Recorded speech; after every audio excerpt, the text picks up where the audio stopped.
حضرت عون بن ابی جحیفہ رضی اللہ تعالیٰ عنہ نے بیان کیا کہ میں نے اپنے والد کو ایک پچھنا لگانے والا غلام خریدتے دیکھا۔ میں نے یہ دیکھ کر ان سے اس کے متعلق پوچھا تو انہوں نے جواب دیا کہ نبی کریم صلی اللہ علیہ وآلہ وسلم نے کتے کی قیمت لینے اور خون کی قیمت لینے سے منع فرمایا۔ آپ صلی اللہ علیہ وآلہ وسلم نے گودنے والی اور گدوانے والی کو سود لینے والے اور سود دینے والے سے منع فرمایا اور تصویر بنانے پر لعنت بھیجی۔ صحیح بخاری حدیث نمبر 2086۔ حضرت علی رضی اللہ تعالیٰ عنہ سے روایت ہے کہ غنیمت کے مال میں سے میرے حصے میں ایک اونٹ آیا تھا اور ایک دوسرا اونٹ مجھے نبی کریم صلی اللہ علیہ وآلہ وسلم نے خمس میں سے دیا تھا۔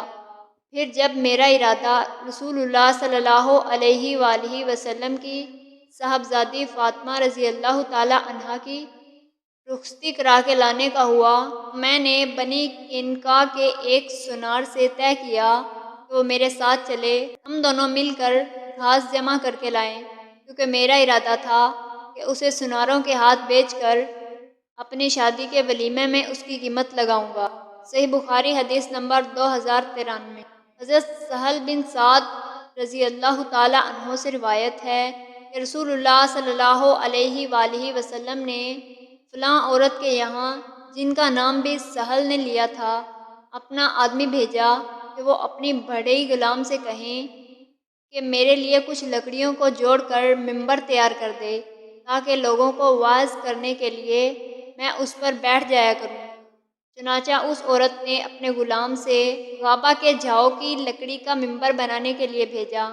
پھر جب ممبر تیار ہو گیا تو انہوں نے اسے آپ صلی اللہ علیہ وآلہ وسلم کی خدمت میں بھیجا۔ وہ ممبر آپ صلی اللہ علیہ وآلہ وسلم کے حکم سے مسجد میں رکھا گیا اور آپ صلی اللہ علیہ وآلہ وسلم اس پر بیٹھے۔